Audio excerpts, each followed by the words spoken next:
Tapi saya tak punya masa tau. Saya nak balik KL. So datang daripada mana ni? Asal daripada mana? Saya dari KL. Dari KL? Datang JB? Buat apa tu?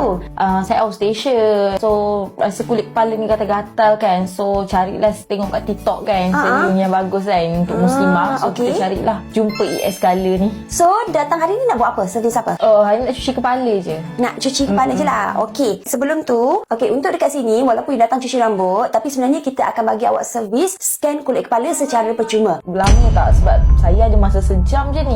Scan kulit kepala kita ni sebenarnya tak sampai 10 minit pun. Scan saja, tengok kulit kepala macam mana. Sebab awak tak pernah scan kan? Tak pernah.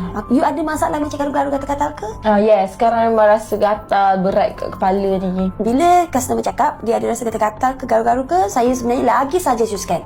Tapi saya ada sejam je ni. Sejam je, tak apa, sempat je. Yang ni pun tak lama, 10 minit je. Lepas tu kita dah siap. Okey, nanti lepas tu next kita boleh cuci kepala. Okey, boleh lah. Boleh? Okey, alright. Lama lagi ke? Dah nak balik KL ni. Dah berapa jam dah ni? Dah siap dah pun. Ini keadaan kulit kepala you sekarang tau.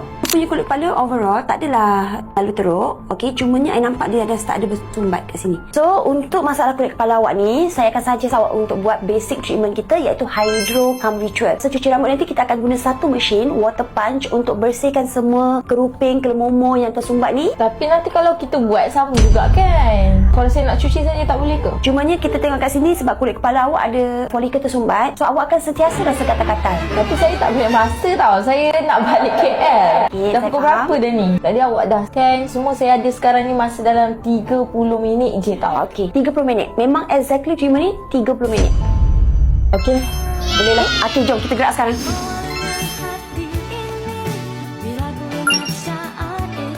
Lepas kita shampoo, kita pakaikan hair mask, especially untuk orang yang rambut berwarna, rambut bleach. Lepas guna tu, korang akan dapat rasa rambut sangat-sangat smooth and soft, and dia punya ketahanan dia pun lebih lama. So, cara pakai dia hanya pakai saja di kawasan hujung rambut, tengah rambut macam ni, and then make sure korang masagekan dia dalam 5 minit macam tu. Okay, lepas pakai hair mask pun korang boleh nampak beza dia punya shininess dia tu pun lain. Okay, yang ni, yang pakai hair mask tadi, yang kita pakai, tak cuci lagi tau ni. Dah nampak dah dia punya shine dia. So, kita dah siap scan tadi. Saya rasa macam mana tadi treatment tu? So far, lega kepala, tak ada rasa gatal. Gatal dah tak ada kan? Lepas tu, best tak tadi? So far, best sangat-sangat. I tahu you rushing nak pergi KL. Yes, saya dah pukul apa dah ni? Nasib baik. Okay. Sekarang ni, I just nak tunjuk result je dekat you. So, ni tadi, sebelum masa kita scan tadi, okay, memang you ada folikel tersumbat kan? Ni after result dia. Okay, so kalau you nampak ni clear, bersih. Tapi saya nak cepat ni. Saya faham nak cepat. Treatment ni sekejap je kan? 30 minit, betul tak? Ya. So, nanti kejap lagi you nak drive pergi KL kan? Ya, kita nak balik KL dah pukul berapa dah ni? Taklah kata-kata. Tak ada rasa gatal, lega, rasa fresh je nak drive nak pergi balik KL ni. Yes, okay. So, next time you datang sini, wajib singgah. InsyaAllah. Lepas ni jangan rushing. Datang sini singgah buat treatment lain pula.